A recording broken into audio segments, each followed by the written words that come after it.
ಆತ್ಮಖ್ಯಾತಿ ಟೀಕೆ ಮಧ್ಯದೊಳಗಿಸಿ ಬಂದಿರುವಂಥ ಅಮೃತಮಯ ಕಲಶ ಕಾವ್ಯಗಳ ಮೇಲೆ ರಾಜಮಂದ್ರಿ ಪಾಂಡೆಯವರು ಬರೆದಿರುವ ಬಾಲಬೋಧಿನಿ ಟೀಕೆ ಸ್ವಾಧ್ಯಾಯ ನಡೆದದ್ದೇ ಇದೆ. ನಿರ್ಜರಾಧಿಕಾರದ 27ನೇ ಕಲಶಿದೆ. ಪ್ರಾಣೋಚ್ಛೇದಮುದಾಹರಂತಿ ಮರಣಂ ಪ್ರಾಣಾಖಿಲಾಶ್ಚಾತ್ಮನೋ ಜ್ಞಾನಂ ತತ್ಸ್ವಯಮೇವ ಶಾಶ್ವತತಯಾ ನೋಚ್ಛಿದ್ಯತೆ ಜಾತು ಚೇತ್ ತಸ್ಯಾತೋ ಮರಣಂ ನ ಕಿಂಚನ ಭವೇತ್ ತದ್ವಿಕುತೋ ಜ್ಞಾನಿನೋ ನಿಶಂಕ ಸತತಂ ಸ್ವಯಂ ಸಸಹಜಂ ಜ್ಞಾನಂ ಸದಾ ವಿಂದತಿ.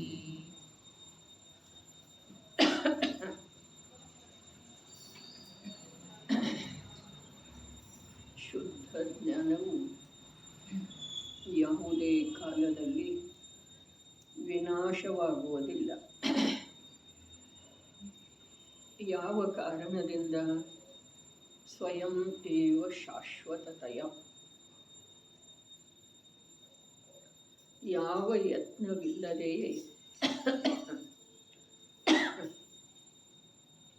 ಅವಿನಶ್ವರವಿರುವ ಕಾರಣದಿಂದ.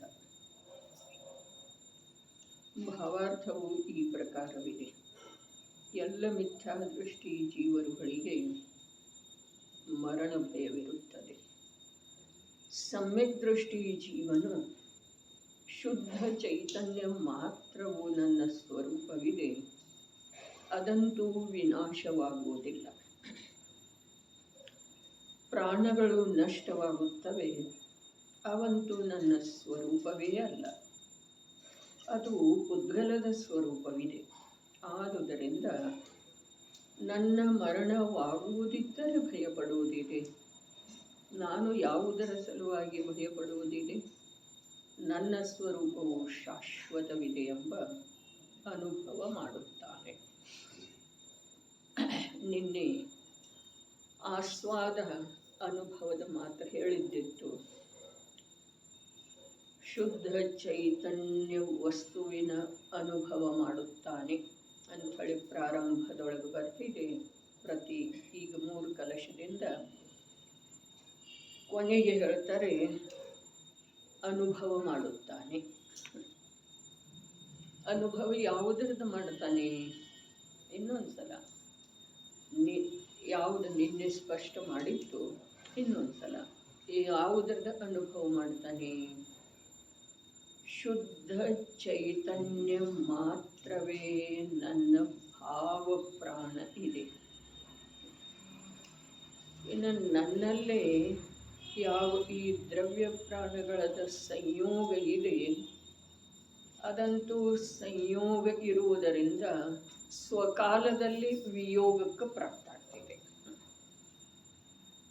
ಕಾಲ ಬರದ ವಿನಃ ಅದರದ ವಿಯೋಗ ಆಗೋದನ ಇಲ್ಲ, ಮರಣ ಆಗೋದನ ಇಲ್ರಿ. ಆಯು ಪೂರ್ಣ ಆಗದ ವಿನಃ. ಅರೆ 10 ಪ್ರಾಣಗಳದ್ದ ಮಾತಿದೆ ರೀ. ಅದು ಅಂಥೇಳಿ ಒಂದಿಲ್ಲಿ ಶಬ್ದ ಪ್ರಯೋಗ ಮಾಡಿದ್ದಾರೆ. ಈಗೇನು ಓದಿತು ಭಾವಾರ್ಥದೊಳಗ ಅಲ್ಲಿ ಅದು ಯಾವುದ? ಅವು 10 ಪ್ರಾಣ ಏನದವನ ಅವು ನನ್ನ ಸ್ವರೂಪನ ಅಲ್ಲ ಅಂದರು. ಆಮೇಲೆ ಏನು ಹೇಳಿದ್ರು? ಅದು ಪುದ್ಗಲದ ಸ್ವರೂಪವಿದೆ.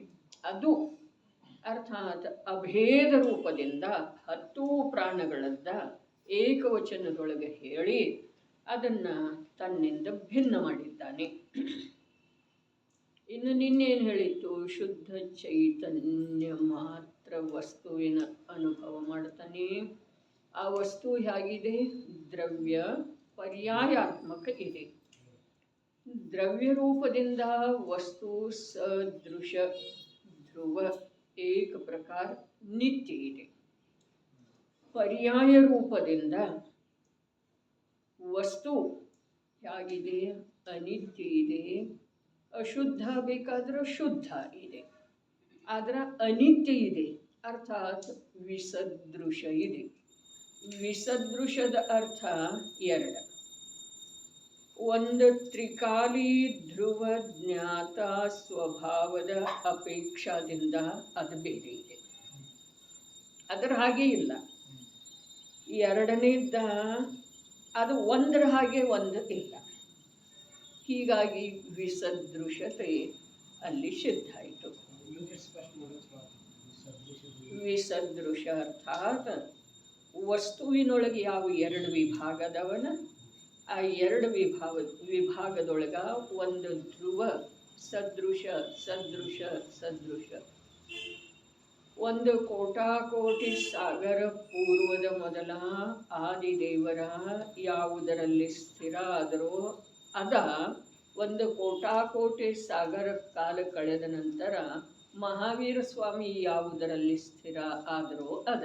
ಅವು ಎರಡೂ ಹೇಗದವು? ಸದೃಶ. ಧ್ರುವ ದ್ರವ್ಯದ ಅಪೇಕ್ಷಾದಿಂದ ಒಂದೇ ವಸ್ತುವಿನಲ್ಲೇ ಒಂದು ವಸ್ತುವಿನಲ್ಲಿ ಯಾವ ಎರಡು ವಿಭಾಗ ಇದ್ದಾವೆ, ಒಂದು ದ್ರವ್ಯ ಸ್ವಭಾವ, ಒಂದು ಪರ್ಯಾಯ ಸ್ವಭಾವ.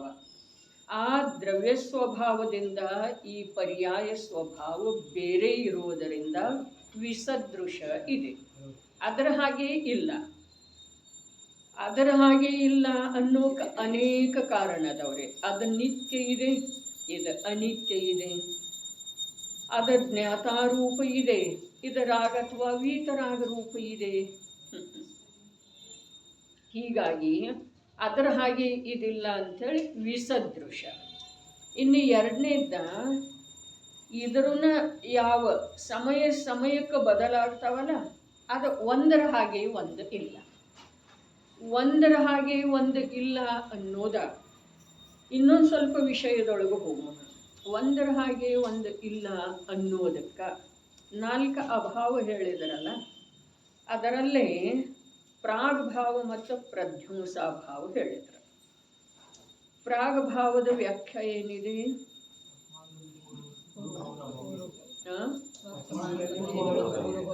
ವರ್ತಮಾನ ಪರ್ಯಾಯದೊಳಗ ಪೂರ್ವ ಪರ್ಯಾಯದ ಅಭಾವ. ಸಂಸಾರಿ ಜೀವರುಗಳ ಸಲುವಾಗಿ ಎಲ್ಲರ ಸಲುವಾಗಿ ಎಲ್ಲರ ಸಲುವಾಗಿ ಅಲ್ಲ. ಹಾಗಾದ್ರೆ ಸಿದ್ಧರಲ್ಲಿ ಕೂಡ ಏನಾಯಿತು? ಪೂರ್ವ ಪರ್ಯಾಯ ವರ್ತಮಾನ ಪರ್ಯಾಯದೊಳಗೆ ಇಲ್ಲ. ಅರ್ಥಾತ್ ವರ್ತಮಾನದ ಪ್ರತಿ ಸಮಯದ ಪರ್ಯಾಯ ಹಿಂದೆ ಆಗಿರುವಂಥ ಯಾವುದೇ ಪರ್ಯಾಯದ ಅನುರೂಪ ಇಲ್ಲ. ಅಂಥದ್ದನ್ನೇ ಇರಬಹುದು ಸಿದ್ಧರು ಪರ್ಯಾಯಗಳ. ಆದ್ರೆ ಅದೇ ಇಲ್ಲ ಅನ್ನೋ ರೂಪದಿಂದ ನಮಗೆ ತಿಳಿಸಿದ್ದಾರೆ. ಆದ್ರೆ ಅದೇ ಇಲ್ಲ ಅಂಥದ್ದನ ಇದೆ ಅನ್ನೋದೇನಿದೆ ಇದು ಸ್ಥೂಲ ಛದ್ಮಸ್ಥನಿಗೆ ತಿಳಿಯುವ ಸಲುವಾಗಿ. ಆದ್ರೆ ಅದು ಬೇರೆನೇ ಇದೆ, ಬೇರೆನೇ ಇದೆ ಅಂಥೇಳಿನ ಆನಂದ ಅಖಂಡ ಇದೆ ರೀ. ಬೇರೆ ಅಂತಂದ್ರೆ ನಮ್ಮ ದೃಷ್ಟಿಯೊಳಗೆ ತಿಳಿದು ಬರುವಂಥದ್ದು ಬೇರೆ ಇಲ್ಲ. ಶುದ್ಧ ಇದೆ, ಅಶುದ್ಧತೆ ಅಂಶ ಕೂಡ ಅದರಲ್ಲಿ ಯಾವ ಕಾಲಕ್ಕೂ ಬರುವುದಿಲ್ಲ. ಈ ಅಪೇಕ್ಷಾದಿಂದ ಸದೃಶ ಸದೃಶ ಸದೃಶ ಅನುರೂಪ ಅನುರೂಪ ಅಂಥೇಳಿ ಹೇಳುವುದು. ಆದ್ರೆ ಒಂದು ಇನ್ನೊಂದರಿಂದ ಬೇರೆ ಇದೆ, ಬೇರೆ ಇದೆ, ಬೇರೆ ಇದೆ. ಬೇರೆ ಇಲ್ಲದೆ ಹೋದರ ಆನಂದ ಅಖಂಡ ಹೇಗೂ ಉಳಿತಿದೆ. ಅರೆ ಪರ್ಯಾಯ ಬೇರೆ ಇದೆ, ಪರ್ಯಾಯದ ವಿಷಯ ಅದುವೇ ಇದ್ರನು, ಪರ್ಯಾಯದ ಸಾಮರ್ಥ್ಯ ಸಮಾನ ಇದ್ರನು ಪರ್ಯಾಯ ಬೇರೆ ಇದೆ ಅಂದ ಮೇಲೆ ಅದರೊಳಗೆ ಏನಿದೆ? ನವೀನತೆ ಇದೆ. ಹಳೆಯದು ಇಲ್ಲ, ಹಳೆಯದು ಇಲ್ಲ. ಇನ್ನೊಂದು ಸ್ವಲ್ಪ ಒಳಗೆ ಯಾವುದ ಕಾರ್ಯಶುದ್ಧ ಪರ್ಯಾಯ ಇದೆಯೋ ಅದಕ್ಕೆ ಯಾವುದ ಕಾರಣ ಇದೆಯೋ ಆ ಕಾರಣ ರೂಪವಿರುವ ಪರ್ಯಾಯದಿಂದ ಸಂಬೋಧಿಸಲ್ಪಡುವ ದ್ರವ್ಯದ ರೂಪ ಕೂಡ ಬೇರೆ ಇದೆ.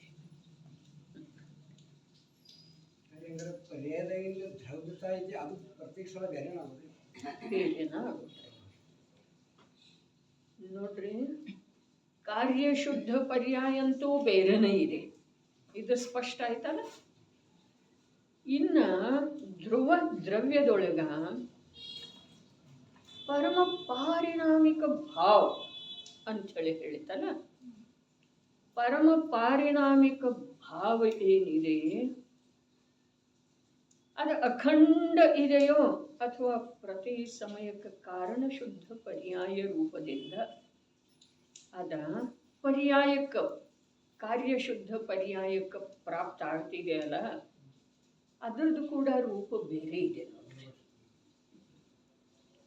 ಬೇರೆ ಅಂತಂದ್ರ ಇದು ಬೇರೆ ಇದು ಬೇರೆ, ಇದು ಕಪ್ಪ ಇದು ಬಿಳಿದ, ಇದು ಕೆಂಪ ಇದು ನೀಲಿ, ಹೀಗಲ್ಲ. ಬೇರೆ ಅರ್ಥಾತ್ ಸ್ವತಂತ್ರ. ಕಾರಣ ಶುದ್ಧ ಪರ್ಯಾಯ ಒಂದೇ ಇದೆ ಅಂದ್ರೆ ಪರಮ ಪಾರಿಣಾಮಿಕ ಭಾವ ಅದನ್ನು ಒಂದೇ ಅಂತ ಹೇಳಿ ಹೇಳಿದ್ದಾರೆ. ಆದರೆ ಆ ಪರಮ ಪಾರಿಣಾಮಿಕ ಭಾವ, ಈಗ ನಮಗೆ ಉದಾಹರಣೆಯ ರೂಪದಿಂದ ಒಂದು ಉಂಡೆ ಇದೆ. ಆ ಉಂಡೆಯೊಳಗೆ ಸರ್ವತ್ರ ಏಕ ಪ್ರಕಾರದ ಸ್ವಾದಿದೆ ರೀ. ಪಾಕ ಹಾಕಿದ್ದಿದೆ, ಚೆನ್ನಾಗಿ ತಿರುವಿದ್ದು ಇದೆ, ಆರಿದ ಮೇಲೆ ತಿಕ್ಕಿ ಕಟ್ಟಿದ್ದು ಇದೆ. ಹೀಗಿದ್ದ ಮೇಲೆ ಒಂದು ಕಡೆ ಸಿಹಿ, ಒಂದು ಕಡೆ ಏಲಕ್ಕಿ, ಒಂದು ಕಡೆ ತುಪ್ಪ, ಹೀಗೇನಿರುವುದಿಲ್ಲ. ಮೂಲ ವಸ್ತು ಏನಿದೆ, ರವೆ ಇದೆ, ಏನಿದೆ ಇದೆ, ಅದು ಒಂದೇ ಇದ್ರೂ ಕೂಡ ಅದು ಸರ್ವತ್ರ ವ್ಯಾಪ್ತ ಇದೆ ಏನಿಲ್ಲ. ನಾಲ್ಕು ಮುಖ್ಯ ರೂಪದಿಂದ ಏನು ನಾಲ್ಕು ಹೇಳ್ತಲ್ಲ, ರವೆ ಅಥವಾ ಕಡಲೆ ಹಿಟ್ಟು,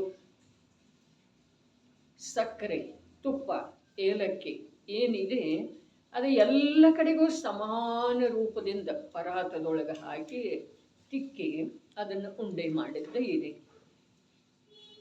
ಆ ಉಂಡೆ ಏನಿದೆ ಅದು ಪರಮ ಪಾರಿಣಾಮಿಕ ಭಾವ ಇದೆ ರೀ. ಅದನ್ನು ನಾವು ಚೂರು ಚೂರು ಮಾಡಿ ತಿಂತೇವಲ್ಲ, ನಮ್ಗೆ ಎಷ್ಟು ಬೇಕೋ ಅಷ್ಟು, ಚಿಕ್ಕದು ದೊಡ್ಡದು ಎಷ್ಟು ಬೇಕೋ ಅಷ್ಟು, ನಮ್ಮ ಸಾಮರ್ಥ್ಯ ಎಷ್ಟಿದೆ, ನಮ್ಮ ಆಸಕ್ತಿ ಎಷ್ಟಿದೆ ಅದರ ಅನುರೂಪ. ಅದರ ಸ್ವಾದ ಹಿಂದಿಂದ ಯಾವ ಒಂದು ತುತ್ತು ತಿಂದಿದ್ದೆವು ಅದರ ಅಂಥದ್ದ ಇದ್ರೂ ಕೂಡ ಬೇರೆ ಇದೇನಿಲ್ರಿ. ಯಾಕೆ ಅಂತಂದ್ರೆ ಅದು ಉಂಡೆನೇ ಬೇರೆ ಇದೆ. ಬೇರೆ ಅಂದರೆ ಇದು ರವೆ ಉಂಡೆ, ಅದು ಬೇಸನ್ ಉಂಡೆ, ಹೀಗೆ ಶೇಂಗುಳಿ ಉಂಡೆ, ಹೀಗೆ ಅರ್ಥ ಅಲ್ಲ. ಬೇರೆ ಅಂದರೆ ಏನ, ಅರೆ ನಮ್ಮ ತಿನ್ನುವ ಸಾಮರ್ಥ್ಯದೊಳಗೆ ಬೇರೆತನ ಇರ್ಬೋದು, ನಮ್ಮ ರುಚಿಯೊಳಗೆ ಬೇರೆತನ ಇರ್ಬೋದು. ಇದು ತಿಳ್ಕೊಳ್ಳುವ ಸಲುವಾಗಿರಿ ದೃಷ್ಟಾಂತ. ಆ ಉಂಡೆ ಇದೆಯಲ್ಲ ಅದು ಪಾರಿಣಾಮಿಕ, ಪರಮ ಪಾರಿಣಾಮಿಕ ಭಾವ ಇದೆ ರೀ. ಪರ್ಯಾಯ ಸಮಗ್ರ ರೂಪದಿಂದ ಅದನ್ನು ಗ್ರಹಣ ಮಾಡುವಂತಹ ಶಕ್ತಿ ಇದೆ ಅಂಥೇಳಿ ಹೇಳಿತು. ಅದರ ತ್ರಿಕಾಲಿಯನ್ನ ಒಂದು ಸಮಯದೊಳಗೆ ಹಾಗೆ ಗ್ರಹಣ ಮಾಡೋದ್ರೆ ಅದ ಇದೇನಿಲ್ಲ ವ್ಯತ್ಯಾಸ ರೀ, ವಿಸದೃಶತೆ. ತ್ರಿಕಾಲಿಯನ್ನ, ಇದು ತ್ರಿಕಾಲಿ ಇದೆ, ಪೂರಾ ಉಂಡೆಯನ್ನ, ಪೂರಾ ಧ್ರುವ ದ್ರವ್ಯವನ್ನ ಗ್ರಹಣ ಮಾಡುವಂಥ, ಅನುಭವ ಮಾಡುವಂಥ ಶಕ್ತಿ ಇದಕ್ಕಿದೆ ಅಂಥೇಳಿನ ಇದು ಸಮಯವರ್ತಿ ಇದ್ರೂ ತನ್ನನ್ನು ತಾನು ತ್ರಿಕಾಲಿ ಅಂಥೇಳಿ ಅನುಭವ ಮಾಡ್ತಿದೆ. ಇದೆಲ್ಲ ಕಥನ ಆಯ್ತಾರೆ, ಇದೆಲ್ಲ ಕಥಂಚಿತ ಸತ್ಯ ಆಯಿತು. ಆದ್ರೆ ಇನ್ನೊಂದು ಅಪೇಕ್ಷಾದಿಂದ ಸತ್ಯ ಯಾವುದಿದೆ ಅಂತಂದ್ರೆ, ಆ ಪರ್ಯಾಯ ಒಂದು ಸಮಯದೊಳಗೆ ಎಷ್ಟು ಗ್ರಹಣ ಮಾಡೋ ಶಕ್ತಿ ಇದೆಯೋ ಆ ಗ್ರಹಣದ ಯೋಗ್ಯತೆ ಏನಿದೆ ಅಲ್ಲ ಅದಕ್ಕೆ ಕಾರಣ ಶುದ್ಧ ಪರ್ಯಾಯ ಇದೆ. ಪರಮ ಪಾರಿಣಾಮಿಕ ಭಾವದೊಳಗೂ ಕೂಡ ಎಷ್ಟು ಇದರ ಅನುಭವದೊಳಗೆ ಬರ್ತಿದೆ ಅಲ್ಲ, ಕಾರ್ಯಶುದ್ಧ ಪರ್ಯಾಯದ ಅನುಭವದೊಳಗೆ. ಆ ಕಾರಣ ಶುದ್ಧ ಪರ್ಯಾಯ ಸಂಪೂರ್ಣ ಸಮಗ್ರ ಧ್ರುವ ದ್ರವ್ಯ ಅಲ್ಲ, ಪರಮ ಪಾರಿಣಾಮಿಕ ಭಾವ ಅಲ್ಲ. ಆದ್ರೆ ಅದರದೇ ಇದೆ ಅಲ್ಲ ಅದ ಅಂಥೇಳಿ ಅದನ್ನು ಸಮಗ್ರ ರೂಪದಿಂದ ಅನುಭವ ಮಾಡಿತು ಅಂಥೇಳಿ ಹೇಳೋದಿದೆ. ಪರ್ಯಾಯದ ಸಾಮರ್ಥ್ಯ ಅಪರಿಮಿತ ಇರಬಹುದು, ಆದರೆ ಅದು ಎಲ್ಲವನ್ನು ಅನುಭವಿಸ್ತು ಅಂತಂದ್ರೆ ಮುಂದಿನ ಸಮಯ ಮತ್ತೆ ಅದು ಹೇಗಿದೆ ಹಾಗೆ ಹೇಗೆ ಉಳಿತಿದೆ ರೀ. ವಿಚಾರಣೀಯ ಬಿಂದು ಇದೆ ಅಲ್ಲ, ಏನು ಹೇಳ್ತು, ಪರ್ಯಾಯ ಅದರ ಸಾಮರ್ಥ್ಯ ಅಪರಿಮಿತ ಇದೆ. ಅದು ಧ್ರುವ ದ್ರವ್ಯವನ್ನು ಸಮಗ್ರ ರೂಪದಿಂದ ಅನುಭವ ಮಾಡುತ್ತಿದೆ. ಅರೆ ಸಮಗ್ರ ರೂಪದಿಂದ ಅರ್ಥ ಪ್ರಭು ಯಾವ ಆಕಾಶದ ಪ್ರದೇಶದ ಅನಂತ ಗುಣಿತು ಗುಣ ಅದವಲ್ಲ ಆ ಎಲ್ಲ ಗುಣಗಳ ರಸಾಸ್ವಾದವನ್ನು ಪಡಿತಿದ್ದೀರಿ. ತಿಳಿತಲ್ಲ? ಆದ್ರೆ ಆ ಗುಣಗಳ 3 ಕಾಲದಲ್ಲೂ ಇರುವಂಥವಿದಾವೆ ಅಂದಮೇಲೆ 3 ಕಾಲದ್ದೆಲ್ಲ ಒಂದು ಸಮಯದೊಳಗೆ ಆಸ್ವಾದ ಪಡೀಲಿಕ್ಕೆ ಸಾಧ್ಯ ಇದೆ. ದ್ರವ್ಯವೇ ಪರ್ಯಾಯವೇ. ಕಥನ್ ಪದ್ಧತಿಯಲ್ಲಿ ಹೋಗ್ತಂದ್ರೆ ಏನ್ ತಿಳಿಯೋದು? ಅದರ ಸಲುವಾಗಿನ ಅಸತ್ಯಾರ್ಥ ಜೋ ವ್ಯವಹಾರಣೆ ಉಸ್ಕಾ ಉಪದೇಶ ದೇತೆ.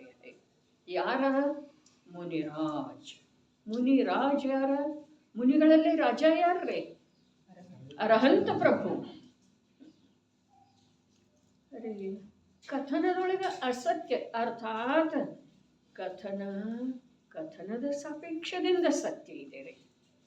ಆದ್ರೆ ವಸ್ತುವಿನ ಅಪೇಕ್ಷಾದಿಂದ ಕಥನೆಯಲ್ಲಿ ಹತ್ತೋದ್ರೆ ಅದಕ್ಕೆ ಜ್ಞಾನಿಗಳ ಹೇಳಿದರು ವಚನ ಸೀಮಿತ ಇದೆ, ಅದರ ಸಾಮರ್ಥ್ಯ ಬಹಳ ಅಲ್ಪ ಇದೆಪ್ಪ. ಅರೆ ನಮಗೂ ಕೂಡ ಅನ್ನಿಸ್ತಾ ಇದೆ ಏನಿಲ್ರಿ, ಈಗ ಯಾವುದೋ ಒಂದು ವಾಕ್ಯದ ಒಳಗೆ ಯಾವ ತಿಳುವಳಿಕೆ ಆಗ್ತಿದೆ ಅಲ್ಲ ಬಿಡ್ರಿ, ಜಿನಾಗಮದ್ದಲ್ಲ, ಹೊರಗಿಂದು ಕೂಡ ಯಾವ ಒಳಗೆ ಸಂವೇದನ ಆಗ್ತಿದೆ ಅಲ್ಲ ಅದನ್ನು ಶಬ್ದದಿಂದ ವಾಕ್ಯದಿಂದ ಹೇಳೋ ಸಾಧ್ಯ ಇದೆ ಏನ್ರಿ ವಚನದಿಂದ. ಅದು ಆನಂದರೇ ಇರಲಿ, ದುಃಖರೇ ಇರಲಿ, ಖೇದರೇ ಇರಲಿ, ಸಂಶಯರೇ ಇರಲಿ, ಯಾವುದೇ ಭಾವ ಇರಲಿ, ಒಳಗಡೆ ಏನು ಸಂವೇದನ ಆಗ್ತಿದೆ ಅಲ್ಲ ಆ ಸಂವೇದನ ಶಬ್ದದ ಹಿಡಿತದೊಳಗೂ ಬರುವುದಿಲ್ರಿ. ಒಂದು ಅಂದಾಜು ಬರಬಹುದು, ಇಷ್ಟು ವಚನ ಇದೆ ರೀ, ಒಂದು ಅಂದಾಜು ತರ್ಕ ಮಾಡುತ್ತಾರೆ. ಹೀಗಿರ್ಬೋದು. ಬಹಳ ವೇದನೆ ಆಗ್ತಾ ಇದೆ. ಬಹಳ ಅಂದ್ರೆ ಎಷ್ಟ? 2 kg 10 kg 4 ಮೀಟರ್ 10 ಮೀಟರ್ ಎಷ್ಟು? ಬಹಳ ಅಂದ್ರೆ ಎಷ್ಟು? ಅದು ಅನುಭವ ಗಂಭೀರ. ಆದ್ರೆ ಬಹಳ ಅಂಥೇಳಿ ವಿಶೇಷಣ ಹಚ್ಚಿದ ಅಂತಂದ್ರೆ ಎದುರಿಗಿನ ವ್ಯಕ್ತಿ ಏನು ತಿಳಿತಾನೆ, ಇವನಿಗೆ ಅಧಿಕನ ವೇದನ ಆಗ್ತಾ ಇದೆ. ಅವೇನು ತಿಳಿತಾನೆ, ಅವನ ತಿಳಿವಳಿಕೆಗೆ ಈ ಶಬ್ದ ಕಾರಣ ಇಲ್ಲ. ಇವೇನು ಹೇಳ್ತಾನೆ, ಇವನ ಹೇಳುವಿಕೆಯೊಳಗ ಇವನ ಅನುಭವ ಸಮಾವಿಷ್ಟ ಆಗುವುದಿಲ್ಲ. ಅವನು ತನ್ನ ಜ್ಞಾನ ಸಾಮರ್ಥ್ಯದಿಂದ ತಿಳಿತಾನೆ. ಇವ ತನ್ನ ಅನುಭವವನ್ನು ತನ್ನ ಅಲ್ಪದಾದಂಥ ಶಬ್ದದ ಮೂಲಕ ತಿಳಿಸ್ತಾನೆ. ಆದರೆ ಕೊನೆಗೆ ಅವನ ಅನುಭವ ಅವನಿಗೆ, ಅವನ ತಿಳುವಳಿಕೆ ಅವನಿಗೆ. ಇವನ ಅನುಭವ ಏನು ಅವನು ತಿಳಿಲಿಲ್ಲರಿ, ಅವನು ತನ್ನ ಜ್ಞಾನದ ಅನುಸಾರ ತಿಳಿದ. ಬಹಳ ಅದ್ಭುತ ಮಾಡ್ತಿದ್ದೀರಿ. ಹೀಗಿದ್ದ ನಂತರ ಒಂದರಿಂದ ಒಂದು ಏನು ಕಾರ್ಯ ಆಗ್ತಿದ್ದೀರಿ? ಉಪದೇಶದಿಂದ ಜ್ಞಾನ ಆಗ್ತಿದೆ, ವಾಚನದಿಂದ ಜ್ಞಾನ ಆಗ್ತಿದೆ, ದಿವ್ಯಧ್ವನಿಯಿಂದ ಜ್ಞಾನ ಆಗ್ತಿದೆಯೇನ? ಕಥನೆ ಸಾಮಾನ್ಯ ಒಂದು ಅಂದಾಜು ಬರ್ತಿದೆ. ಅರೆ ಈ ಪ್ರಕಾರ ಚಕ್ರವರ್ತಿ ವೈಭವವನ್ನೆಲ್ಲ ತ್ಯಜಿಸಿ ಶರೀರದ ಭೋಗ ಸಾಮಗ್ರಿಗಳು, ಇಂದ್ರಿಯ ಭೋಗ ಸಾಮಗ್ರಿಗಳು ಕಾಲ್ಮುರಿದು ಬಿದ್ದುಕೊಂಡಿದ್ರೂ ಕೂಡ ಅವುಗಳಲ್ಲೆಲ್ಲ ಸುಖ ಇಲ್ಲ ಅಂಥೇಳಿ ಬರಬೇಕಾದ್ರೆ ನಿಜವಾಗಿ ಆಂತರ್ಯದೊಳಗೆ ಅಂಥದ್ದೊಂದು ವಿಶೇಷ ಸುಖ ಇರ್ಬೋದು. ಹೀಗೆ ಒಂದು ಅಂದಾಜು ಬರ್ತಿದ್ದಾರೆ. ಆದರೆ ಎಂಥದ್ದ ಅನ್ನೋದೇನು ತಿಳಿಯೋದಿಲ್ಲ. ಆತ್ಮನ ಅತೀಂದ್ರಿಯ ಹೀಗಿದೆ, ಶಾಂತಿ ಹೀಗಿದೆ, ತೃಪ್ತಿ ಹೀಗಿದೆ, ನಿರಾಕುಲತೆ ಹೀಗಿದೆ. ಯಾವುದೇ ಶಬ್ದವನ್ನು ಬಳಸಿ ಎಷ್ಟೇ ರೀತಿಯಿಂದ ಯಾರೇ ತಿಳಿಸಿಕೊಟ್ರನೋ ಅದರ ಸ್ವರೂಪ ಹೇಗಿದೆಯೋ ಅದು ತಿಳಿದು ಬರೋ ಸಾಧ್ಯ ಇಲ್ಲ. ತಿಳಿಯುವಂಥ ಜೀವದ ಜ್ಞಾನದ ಯೋಗ್ಯತೆ ಅದು ಸ್ವತಂತ್ರ ಇದೆ. ಶಬ್ದ ಏನಿದೆ ಆ ಶಬ್ದ ಸ್ವತಂತ್ರ ಇದೆ. ಅದು ಬಹಳ ಸಂಕುಚಿತ ಅಲ್ಪ ಇದೆ ರೀ. ಮತ್ತು ಈತ ಹೇಳ್ತಾ ಇರುವಂಥ ಅನುಭವ ಏನಿದೆ ಅದು ಅವನಿಗೆ ಸೀಮಿತ ಇದೆ ನೋಡ್ರಿ. ಮುನಿರಾಜರ ಆತ್ಮನ ಸ್ವರೂಪದ ನಿರೂಪಣೆ ಮಾಡ್ತಾರೆ. ಹೇಗಿದೆ ಹಾಗೆ ಮಾಡ್ತಾರೆ ಅಂದ್ರೆ ಇಲ್ಲ ಅಂಥೇಳಿನ ಅಸತ್ಯ. ಬೇರೆನೇ ಮಾಡ್ತಾರೋ ಅಲ್ಲ, ಬೇರೆನೇ ಮಾಡುವುದಿಲ್ಲ. ಆದರೆ ಹೇಗಿದೆ ಹಾಗೆ ಶಬ್ದದಿಂದ ಮಾಡಲಿಕ್ಕೇನೆ ಬರ್ತಿಲ್ಲ. ಬರೋದನ್ನೇ ಇಲ್ಲ. ತಿಳಿತಾ ಇದೇನು ವಿಷಯ? ಮುನಿ ಭಗವಂತರ ಹೇಳ್ತಾ ಇರುವಂಥ ಯಾವ ಆತ್ಮಸ್ವರೂಪದ ನಿರೂಪಣೆ ಇದೆಯೋ ಆ ನಿರೂಪಣೆ ಯಾವನಿಗೆ ಎದುರಿಗೆ ಶ್ರೋತೃ ಜೀವ ಕೂತಿದನೋ ಅವನಿಗೆ ಯಥಾ ಪ್ರಕಾರ ತಿಳಿದು ಬರೋ ಸಾಧ್ಯ ಇಲ್ಲ. ಅವನ ಸಾಮರ್ಥ್ಯ ಎಷ್ಟಿದೆ ಅಷ್ಟು ತಿಳಿಯುತ್ತೆ. ಇವಂತೂ ಹೇಳ್ತಾನೆ ಇಲ್ಲ, ಇವ ಅನುಭವ ಮಾಡ್ತಾ ಇದ್ದಾನೆ. ಆ ಅನುಭವವನ್ನು ತಿಳಿಸಿಕೊಡುವ ಯಾವುದೇ ಸಾಧನ ಅವನ ಹತ್ರ ಇಲ್ಲ ನೋಡ್ರಿ. ಸಾಧನ ಇಲ್ಲ ಜೀವದ ಹತ್ರ. ಇಲ್ಲ ಅಂದ್ರನ ಅಸಹಾಯ ಅದನ್ರಿ. ತನ್ನ ಆಂತರ್ಯದ ಅನುಭವವನ್ನ ಇನ್ನೊಬ್ಬರಿಗೆ ಹೇಳಿಕೊಡುವ ಸಲುವಾಗಿ ದುರ್ಬಲ ಅಸಹಾಯ ಅದನ್ರಿ. ಆದರೂ ಕೂಡ ಬಾಲು ಕತ್ತರಿಸಿ ಹೋಗಿರುವಂಥ ಹಸು ಅಥವಾ ಎಮ್ಮೆ ಇಲ್ಲಿ ಮುಖದ ಮೇಲೆ ನೊಣ ಕೂತಿದೆ ಅದಕ್ಕೆ, ಆದರೂ ಅದು ಬಾಲ ಅಳ್ಳಾಡಿಸ್ತಿದೆ ರೀ. ಆ ಬಾಲದಿಂದ ಆ ನೊಣ ಹರಿದಿಲ್ರಿ, ಆದ್ರೂ ಅದಕ್ಕೆ ವಿಕಲ್ಪ ಇದೆ. ಇಷ್ಟಿದೆ ಬಾಲ. ಮುಖ ಇಲ್ಲಿದೆ, ಅದು ಒಂದು ಮಾರು ಹಿಂದಿದೆ ರೀ ಬಾಲ. ವಿಚಾರ ಮಾಡ್ರಿ, ಜೀವದ ಭಾವದ ಅನುಸಾರ ಅದರ ಪ್ರಾಪ್ತ ದೇಹದೊಳಗನ ಸಂಯೋಗದೊಳಗಿರುವ ದೇಹದೊಳಗನ ಕಾರ್ಯ ಮಾಡುವ ಸಾಧ್ಯತೆ ಇಲ್ಲ, ವಿಕಲ್ಪ ಮಾಡ್ತಿದೆ ಅಷ್ಟೇ ರೀ. ಹಾಗೆ ಜ್ಞಾನಿ ಅಜ್ಞಾನಿ ಯಾವೋ ಮನುಷ್ಯ ತನ್ನ ಆಂತರ್ಯದ ಧರ್ಮದತ್ವ ಅಧರ್ಮದತ್ವ ಪಾಪದತ್ವ ಪುಣ್ಯದ ವಸ್ತುವಿಂದ ಅಥವಾ ಜಡ ಪದಾರ್ಥದ ಅಥವಾ ಪರ್ಯಾಯದ ಯಾವುದ್ರದ್ದು ಮಹಿಮೆಯನ್ನ ಹೇಳುವ ವಿಕಲ್ಪ ಮಾಡ್ತಾನೆ ಅಷ್ಟೇ. ಆದ್ರೆ ಆ ಮಹಿಮೆಯನ್ನ ಅವ ಇನ್ನೊಬ್ಬರಿಗೆ ತಿಳಿಸಿಕೊಡುವ ಸಾಮರ್ಥ್ಯನೇ ಇಲ್ಲರಿ ಅವನಲ್ಲಿ. ಯಾವನಲ್ಲೇ?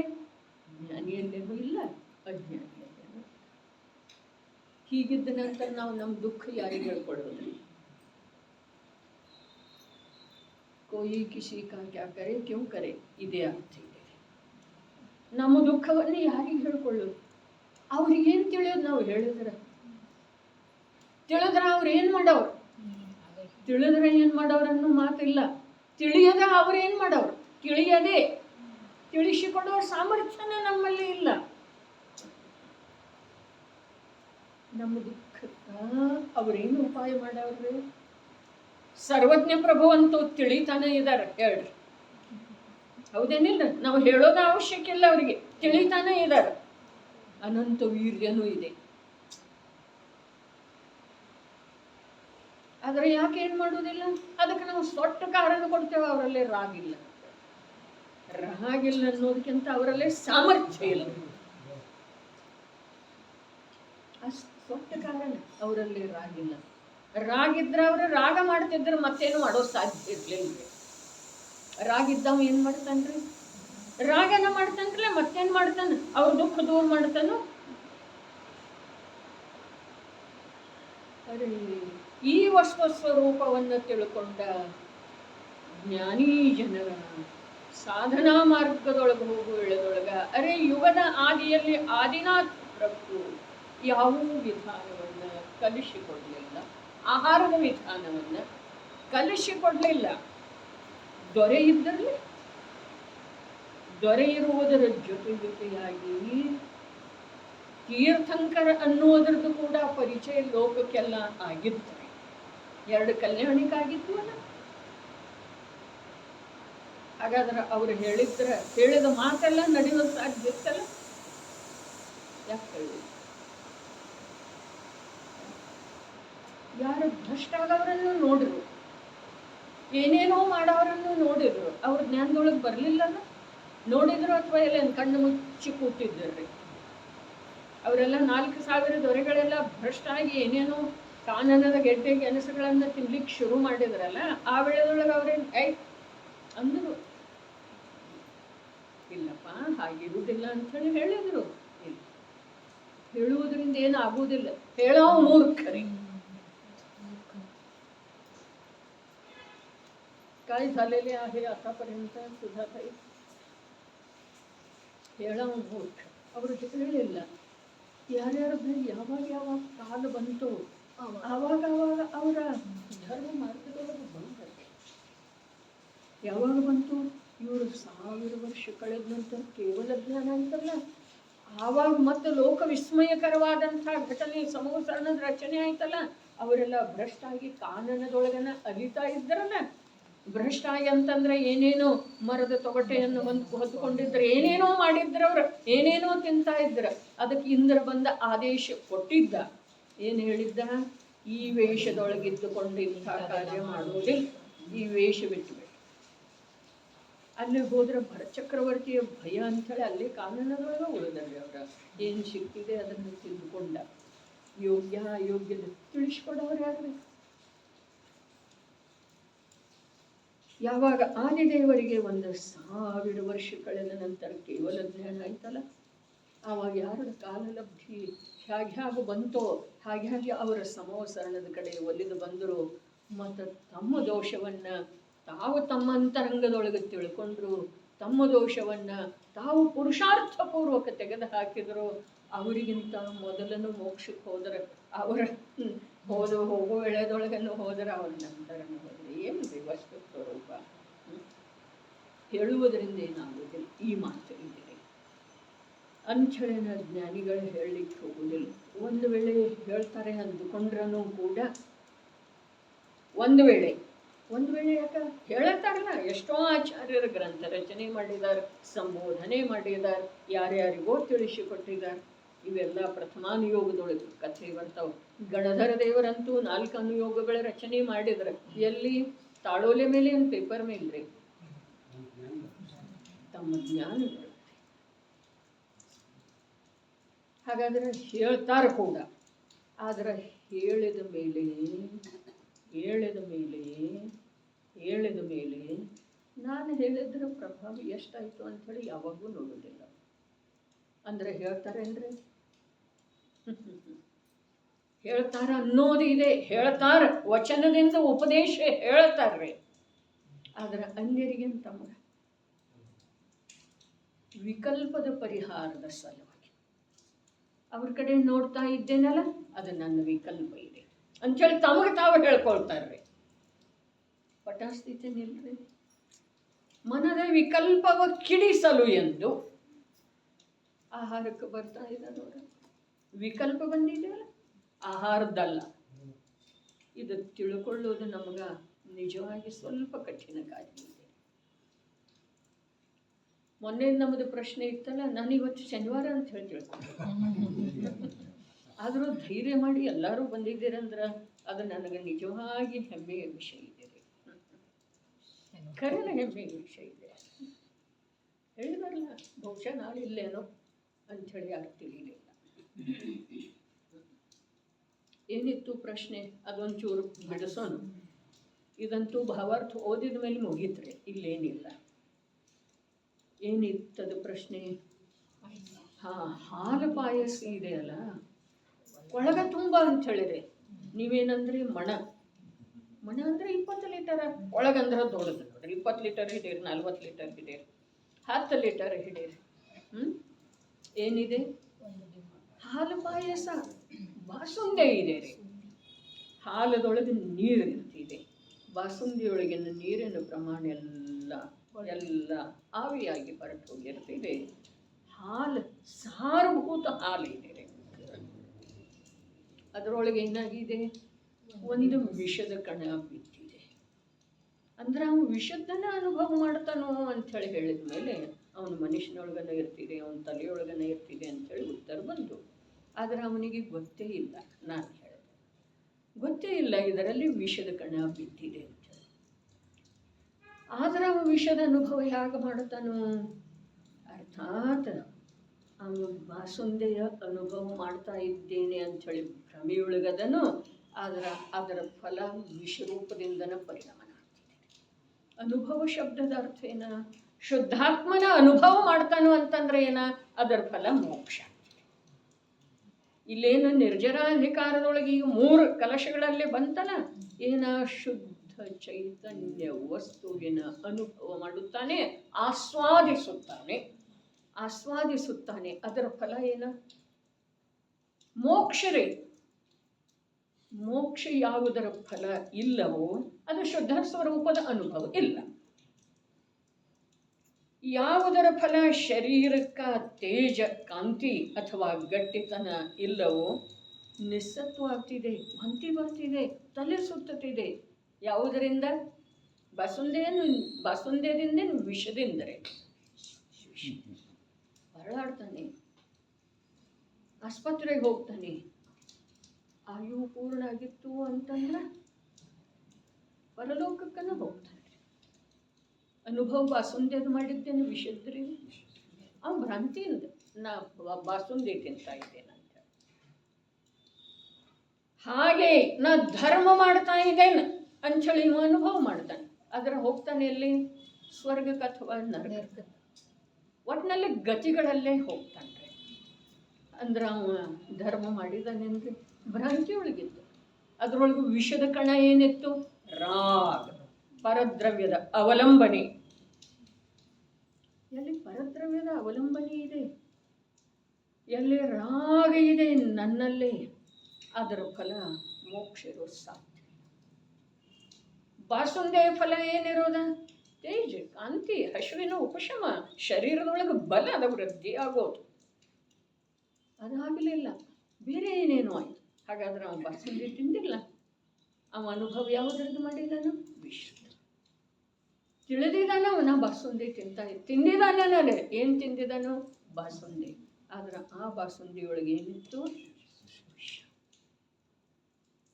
ಧರ್ಮ ವ್ಯವಹಾರ ಧರ್ಮನ ಮಾಡಿದಾನ್ರಿ. ವ್ಯವಹಾರ ಧರ್ಮ ಈಗಿದು ಕಷ್ಟ. ಮೊದಲ ಶುದ್ಧ ಬಾಸುಂದಿ ತಿಂದಾವಿದ್ದ ಅಂದ್ರೆ ಆ ವಿಷಯದ ಬಾಸುಂದಿ ಅವನ ಕಿವಿ ಹತ್ತಿದ್ ಬಿಡ್ತಾನ.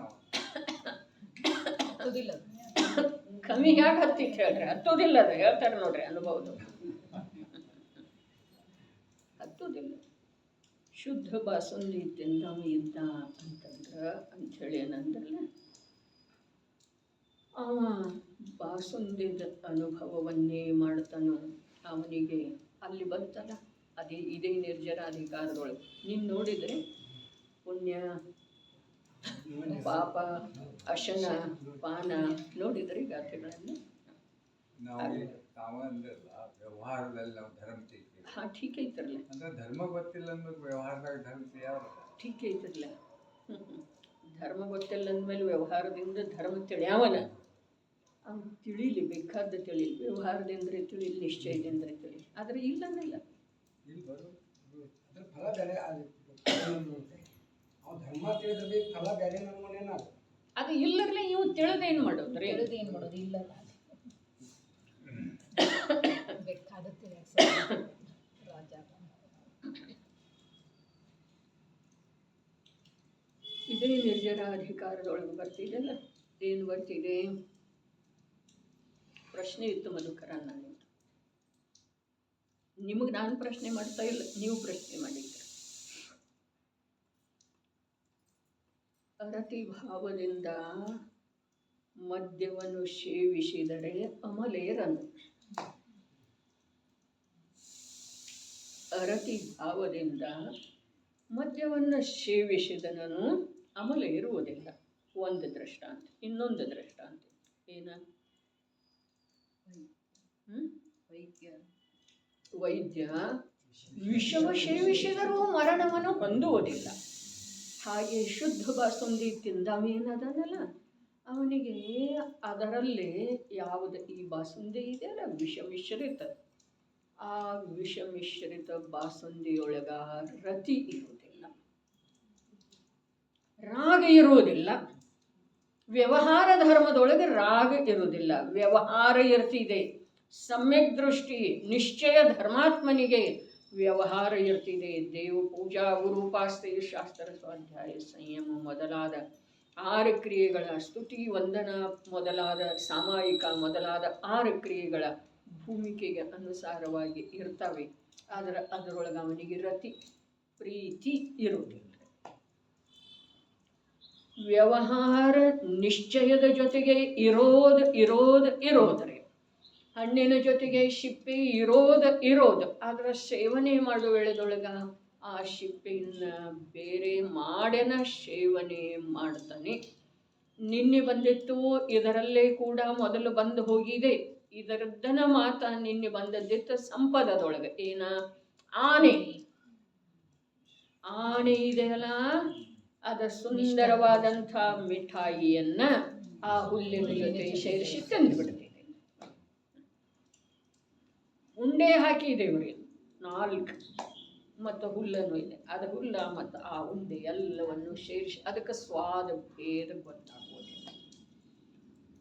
ಹಾಗೆಯೇ ಅಜ್ಞಾನಿ ಜೀವನಿಗೆ ಜ್ಞಾನ ಮತ್ತು ರಾಗದ ಭೇದ ಗೊತ್ತಾಗುವುದಿಲ್ಲ. ಅರೆ ಸಮಯ ಸಾರ ಅದಕ್ಕೆ ಯಾರ ಕೈಯೊಳಗೆ ಬಂತು ಅವರ ಇದೆಲ್ಲ ಅನಂತ ತೀರ್ಥಂಕರರ ದಿವ್ಯ ಧ್ವನಿಯ ಸಾರ ಇದೆ ಅಂತ ಹೇಳಿದ್ರು. ಸಮಯ ಸಾರದೊಳಗೆ ನಿಮ್ಮ 1,00,000 ಪ್ರಶ್ನೆ ಇರಲಿ, ಕೋಟಿ ಪ್ರಶ್ನೆ ಇರಲಿ, ಎಲ್ಲದಕ್ಕೂ ಉತ್ತರ. ಅದಕ್ಕೆ ಸಮಯ ಸಾರ ಇದೆ. ಭರತ ಕ್ಷೇತ್ರದ ಏನಿದೆ? ಅಕ್ಷಯ ಚಕ್ಷು ಇದೆ ರೀ. ಅಕ್ಷಯ ಅದ್ವಿತೀಯ ಚಕ್ಷು ಇದೆ ರೀ. ಇದಮೇಕಂ ಇದು ಒಂದೇ ಏನಿದೆ? ಭರತ ಕ್ಷೇತ್ರಕ್ಕ ದಿವ್ಯ ಅಕ್ಷಯ ಚಕ್ಷು.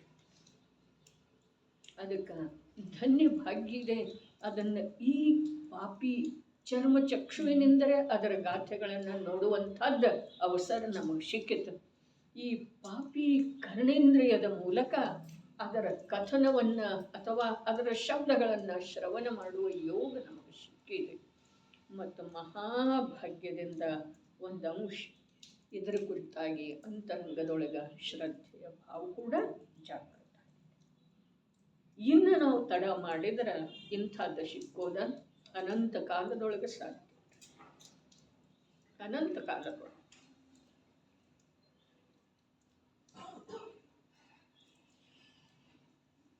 ಹೀಗೆ ನೋಡುವಷ್ಟಿಗೆ ಹೋಗ್ತಿದೆ ಈ ಭವ. ನಿನ್ನೆ ದಿವಸ ಕಳೆದು ಹೋದದ್ದ ಯಾರಿಗೆ ಯಾವ ಪ್ರಕಾರದ ಭಾಸ ಇದೆ ರೀ? ರಂಚು ಮಾತ್ರ ರೀ ಭಾಸ ಆಗಿದೆ ಅಂದರೆ ದಿವಸ ಕಳೀತಂತ. ಅಷ್ಟು ನಾವು ಪರ ಪದಾರ್ಥದ ಸನ್ಮುಖತೆಯೊಳಗ ಇಷ್ಟು ವಿಮೂಢ ಆಗಿ ಹೋಗಿದ್ದೀವಿ. ಅದಕ್ಕೆ ಅವರು ಕೇಳಿದ್ರು, ಒಂದೊಂದು ದಿವಸ ರೂಪದ ದೊಡ್ಡ ದೊಡ್ಡ ತುಂಡು ಕತ್ತರಿಸಿ ಹೋಗುತ್ತಿರುವುದು, ಉರುಳಿ ಹೋಗುತ್ತಿರುವುದನ್ನು ನೀನು ನೋಡುತ್ತಿಲ್ಲವೇನು? ನಮಗೆ ಎಲ್ಲಿ ಕಾಣಿಸ್ತಾ ಇದೆ? ನಮಗೆ ಮುಂದಿನ ಧ್ಯೇಯ ಇರ್ತಿದೆ. ನಾಳೆ ಅಲ್ಲಿದೆ, ನಾಡಿದ್ದಲ್ಲಿದೆ ಕಾರ್ಯಕ್ರಮ. ನಮಗಿಲ್ಲಿ ಹೋಗೋದಿದೆ, ಇಲ್ಲಿ ರಿಸರ್ವೇಷನ್ ಆದದ್ದಿದೆ, ಇಲ್ಲಿ ಯಾತ್ರೆಗೆ ಹೋಗೋದಿದೆ, ಇಲ್ಲಿ ಅಷ್ಟಾನಿಕಕ್ಕೆ ಹೋಗೋದಿದೆ, ಗ್ರಂಥದ ವಿಮೋಚನೆ ಇದೆ, ನಾನಾ ಪ್ರಕಾರ ಗುರಿ ಧ್ಯೇಯ. ಆದರೆ ನನ್ನ ಸಮಯದ ಸದುಪಯೋಗ ಬಳಸಿಕೊಂಡ, ನನ್ನ ಸಮಯವನ್ನು ನಾನು ಬಳಸಿಕೊಂಡು ಖರ್ಚು ಮಾಡಿಕೊಂಡ ನನ್ನ ಶಾಶ್ವತ ಸುಖ, ಸ್ವಾಧೀನ ಸುಖ, ಅಬಂಧ ಅವಸ್ಥೆಯನ್ನು ತಲುಪುವಂಥ ಮಾರ್ಗದೊಳಗೆ ಬರುವ ಯಾವ ಪ್ರಕಾರದ ಗುರಿ ನಮ್ಮ ಜೀವನದೊಳಗೆ ಇದುವರೆಗೆ ಉತ್ಪನ್ನನ ಆಗಲಿ. ಗುರಿ ಇಲ್ಲ, ಗುರಿ ಪರದ್ದು ಇದೆ ರೀ. ಇನ್ನು 8 ದಿವಸಲೇ ಈ ಕಾರ್ಯಕ್ರಮ. ಅವ್ರದ್ದು ಮದುವೆ ಇದೆ, ಇವ್ರದ್ದು ದಿವಸ ಇದೆ, ಅವ್ರದ್ದು ನಾಮಕರಣ ಇದೆ. ಅರೆ ಎಷ್ಟೆಷ್ಟದವ್ರಿ ಜೀವನ ಸಾಲುವುದಿಲ್ಲ, ಕಾರ್ಯ ಮುಗಿಯೋದಿಲ್ಲ, ವ್ಯವಹಾರ ಅವ್ರನ್ನ ನೋಡ್ಕೋಬೋದಿದೆ, ಆಪರೇಷನ್ ಆಗಿದೆ. ಎಷ್ಟೆಷ್ಟದವ್ರಿ ಕೊನೆಗೆ ಶಿಖರ್ಗೆ ಹೋಗೋದಿದೆ. ನೋಂಪಿ ತಯಾರಿ, ದಶಲಕ್ಷಣ ಬಂತು. ಈ ಎಲ್ಲ ಪರನ ನಮ್ಮ ಧ್ಯೇಯ. ಎಷ್ಟು ಕಾಲ ಇಲ್ಲಿ ನಮಗೆ ಅವಕಾಶ ಕೊಟ್ಟರೆ ಅವುಗಳ ಮಧ್ಯದೊಳಗೆ ನಮ್ಮ ಆತ್ಮಕಲ್ಯಾಣದೊಂದು ಧ್ಯೇಯ ನಿರ್ಮಾಣ ಆಗಬಹುದು. ಹೀಗೆ ನಡೀತು ಅಂತಂದರೆ ಎಲ್ಲಿ ನಿರ್ಮಾಣ ಆಗೋದು? ಅರೆ ಲಕ್ಷ ಪೂರ್ವದ್ದ, ಕೋಟಿ ಪೂರ್ವದ್ದ, ಪಲ್ಯೋಪಮದ್ದ ಆಯು ಪೂರ್ಣಾಗಿ ಹೋಗಿದೆ. ಇನ್ನು ಇದು ಎಷ್ಟರದ್ದಿದೆ? ಭೋಗದ ಆಶೆ ತೀರುವುದಿಲ್ಲ, ಪರಪದಾರ್ಥದ ಮಮತ್ವ ಬಿಡುವುದಿಲ್ಲ, ಶರೀರದ ಏಕತ್ವ ದಿನೇ ದಿನೇ ಹೆಚ್ಚಾಗ್ತಿದೆ. ಹೀಗಾದರೆ ಆತ್ಮಕಲ್ಯಾಣ ಅಥವಾ ಸ್ವಾಧೀನ ಸುಖ ಅಥವಾ ಭವಚಕ್ರದಿಂದ ಬಿಡುಗಡೆ ಯಾವಾಗ ಉಂಟು? ಸಂಯೋಗದ ರುಚಿ, ಭೋಗ ಸಾಮಗ್ರಿಯ ರುಚಿ ಎಷ್ಟು ಕಡಿಮೆ ಆಗಿದೆ. ನಮ್ಮಲ್ಲೇ ನಾವು ನೋಡ್ಕೊಳ್ಳೋದು. ಯಾರು ಪ್ರಶ್ನೆ ಮಾಡುವ ಮಾತಿಲ್ಲ. ಯಾರು ಕೇಳುವುದರಿಂದ, ಹೇಳುವುದರಿಂದ, ವ್ರತ ಕೊಡುವುದರಿಂದ ಬಿಡುವುದಿಲ್ಲರಿ. ಅದ ವ್ರತನ ತಗೊಂಡಿದ್ದೇವಲ್ಲ, ಪಂಚಮಹಾವ್ರತನ ತಗೊಂಡಿದ್ದೆವು ಅನಂತ ಬಾರಿ. ಗ್ರೈವೇಯಕಕ್ಕೆ ಹೋಗಬೇಕಾದ್ರೆ ಪಂಚಮಹಾವ್ರತಗಳ ನಿರತಿಚಾರ ಪಾಲನೆ ಮಾಡೋದು ವಿನಃ ಜೀವ ಗ್ರೈವೇಯಕಕ್ಕೆ ಹೋಗೋದನ್ನ ಇಲ್ಲ. ಆದರೆ ಅನಂತ ಸಂಸಾರದೊಳಗೆ ಸ್ವಲ್ಪ ಕೂಡ ಯಾವ ಬದಲಾವಣೆ ಆಗಲಿಲ್ಲ. ಪಂಚಮಹಾವ್ರತ ಧಾರಣ ಮಾಡಿ ಬಹಳ ಮುಖ್ಯವಾದಂಥ ಮಾತಿದೆ, ಗಂಭೀರವಾದಂಥ ಮಾತಿದೆ. ಪಂಚಮಹಾವ್ರತಗಳ ಅಂಗೀಕಾರ ಮಾಡಿ ಅವುಗಳ ನಿರತಿಚಾರ ಪಾಲನೆ ಮಾಡಿದ ಮೇಲೆ ಕೂಡ ಯಾವ ಕಾರ್ಯ ಮಾಡೋದಾಗಲಿಲ್ಲವೋ ಆ ಕಾರ್ಯ ನಮಗೀಗ ಮಾಡುತ್ತಿದೆ. 11 9 ಪೂರ್ವಗಳನ್ನು ಕಂಠಸ್ಥ ಮಾಡಿಕೊಂಡು ಕೂಡ ಯಾವ ಕಾರ್ಯದ ಕಡೆಗೆ ನಮ್ಮದು ರುಚಿನೇ ಉತ್ಪನ್ನ ಆಗಲಿಲ್ಲವೋ ಆ ಕಾರ್ಯದ ಕಡೆಗೆ ಈಗ ನಾವು ನಿಶ್ಚಿಂತವಾಗಿ ರುಚಿಯನ್ನು ನಿರ್ಮಾಣ ಮಾಡಿಕೊಳ್ಳುವುದಿದೆ. ಹೊರಗಿಂದ ಏನಾಗೋದಾದ ಹಾಗೆ ಆಗ್ತಿದೆ. ಆಗುವುದಂತೂ ಆಗುತ್ತಲಿರುವುದು, ತಡೆದರೆ ಅದು ಎಂದೂ ತಡೆಯುವುದು.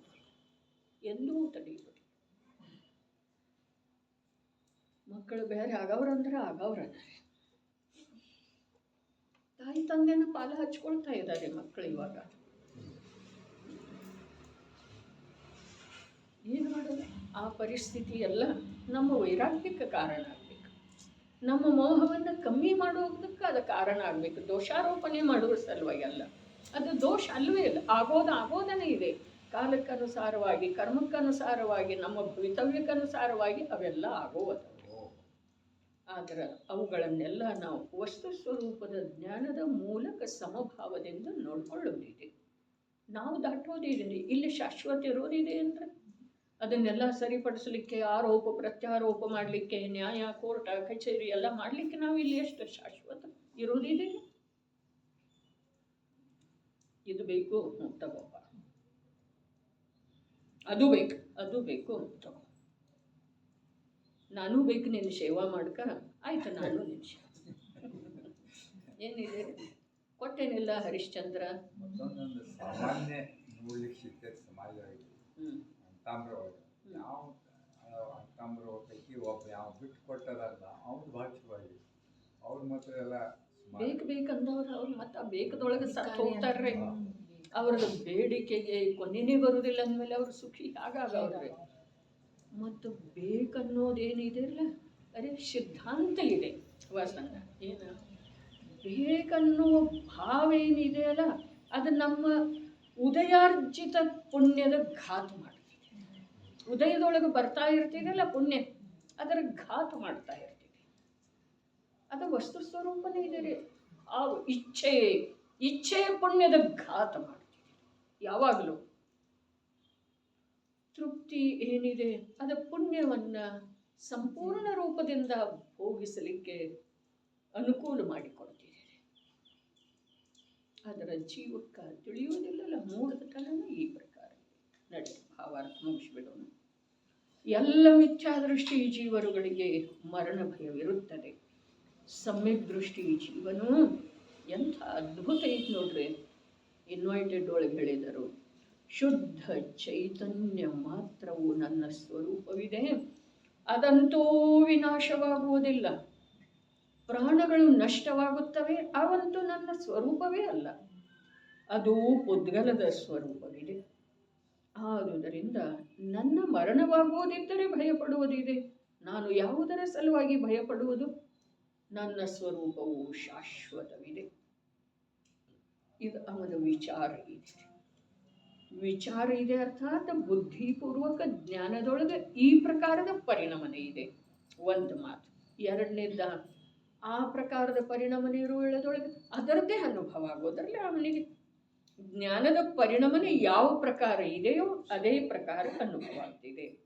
ಹಾಗೆ ಐತೆ ನೋಡು, ಅವನ ವಿಚಾರ ಹೀಗೆ ಐತೆ ನೋಡು, ಅವ ಹೀಗೆ ಮಾತಾಡಿದ್ ನೋಡು ಅಂಥೇಳಿ ನಮ್ಮ ಜ್ಞಾನದ ಪರಿಣತಿ ನಡೆದಿರ್ತಿದೆಯಲ್ಲ ಅದರಿಂದ ನಮಗೆ ಅದರದ್ದೇ ಅನುಭವ ಆಗೋದ್ರಿ. ಅವ ಏನು ಮಾತಾಡಿದ, ಅವೇನು ವಿಚಾರ ಮಾಡಿದ ಅದು ಅವನಿಗೆ, ಅದರಿಂದ ನಮ್ಮಲ್ಲಿ ಏನೂ ಆಗೋದಿಲ್ಲ. ನೀ ಕೇವಲ ಜ್ಞಾನಿ ಅಂತೂ ಅಲ್ಲ, ಅವನ ಮನುಷ್ಯನೊಳಗೆ ಹೀಗಿದೆ ಅಂಥೇಳಿ ನೀನು ಕಲ್ಪನಾ ಮಾಡಲಿಕ್ಕೆ ಏನಿದೆ ರೀ, ಅದು ನಿಂದೇ ಇದೆ, ದೋಷ ಸಂಪೂರ್ಣ ನಿನ್ನದೇ. ಹೀಗಿದ್ದಾನೆ ಅಂಥೇಳಿ ಇನ್ನೊಬ್ಬರ ಬಗ್ಗೆ ನಿರ್ಣಯ ಮಾಡೋದೇನಿದೆ, ನಿಜವಾಗಿ ಅದು ತನ್ನ ಸ್ವರೂಪದ ನಿರ್ಣಯ ಮಾಡುವ ಅಥವಾ ಪರಿಚಯ ಮಾಡಿಕೊಳ್ಳುವ ಯಾವ ಒಂದು ಅದ್ಭುತ ಯೋಗ ಸಿಕ್ಕಿದ್ದಿತ್ತೋ ಅದನ್ನು ತಾನೇ ಕಡ್ಡಿಗೀಚಿ ಸುಟ್ಟು ಹಾಕೋದಿದೆ. ಏನು ಬೇಕು ಅದನ್ನು ಮಾಡುವುದ. ನನ್ನ ಸ್ವರೂಪವು ಶಾಶ್ವತವಿದೆ ಎಂಬ ಅನುಭವ ಮಾಡುತ್ತಾನೆ. ಆ ಪ್ರಕಾರ ಜ್ಞಾನದ ಪರಿಣಾಮನೇನಿದೆ ಅದರದ ಅನುಭವ ಮಾಡ್ತಾನೆ. ಒಂದಿತ್ತು ಸಂಭ್ರಮಿಸಿದ್ದೆ